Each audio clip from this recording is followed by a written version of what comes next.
In 1994, Green Day delivered Dookie and gave the gift of rebellion to the United States of apathy.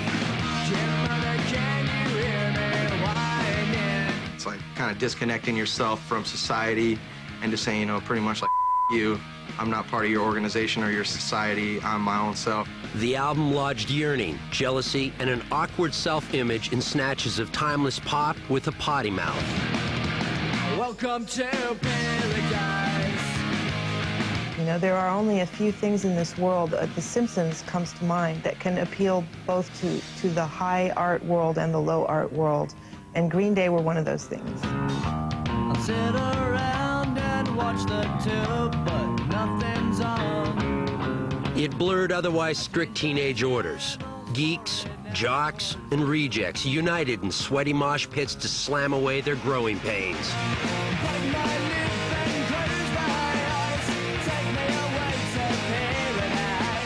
For me, growing up in high school, that's kind of like there's a lot of questions in your life, and you're looking for somebody that's feeling that same way. Maybe not necessarily for the answers, but for somebody just to relate to and feel like, you know, okay, I feel the same way. A lot of people are like, you saved my life, you know, you saved, you know, me from depression, you gave me hope, you know, all these things. I mean, it sounds cheesy to sit there and say it, but it's true. Dookie's mega platinum payoff made for a Green Day indeed. The three formerly homeless punk rockers made an uneasy transition to the top tax bracket. Well, I didn't run out and buy a Ferrari or anything, you know. I didn't like making money at first. Now I don't mind. It's okay. It's a little overwhelming, you know, to think about buying a house instead of thinking about having to find a $100 room to rent. Basically, I just don't let anybody see my swimming pool filled with diamonds and gold. Even the stuffy recording academy could not deny Dookie's colossal impact.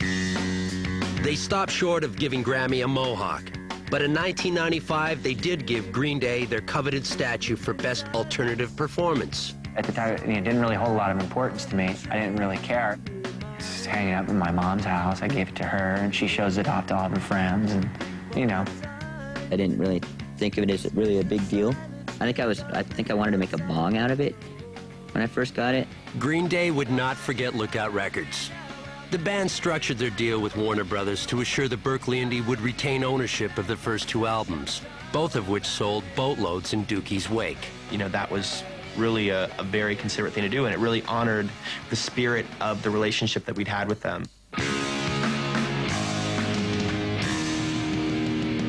Dookie would go on to sell over 10 million copies and remains a radio mainstay to this day. More importantly, it entered that rare order of albums that drives a generation into the garage to wail their angst away. We're in like a little teeny half of a one-car garage with a crappy old amp, you know, and that's what it was to us, you know. That's what the excitement about, you know, starting a band when you're a kid was just like, because you did it for the fun of it. That's why we started a band in the first place, because we were just bored and there was nothing to do after school, and we didn't really have many friends, and so we just would, like, you know, walk home and go to the garage and practice and stuff. Do you have the time to listen to me whine? Bigger than the insular punk community or any cultural impact, Dookie stands today as a pop-punk marvel, a model of addictive excellence for future teenagers to cherish. The best pop music is the kind of stuff that you grow up listening to and remembering always, whether it's the Beatles or Elvis Costello or, you know, a record like Dookie. It's those songs that last a lifetime and stick with you.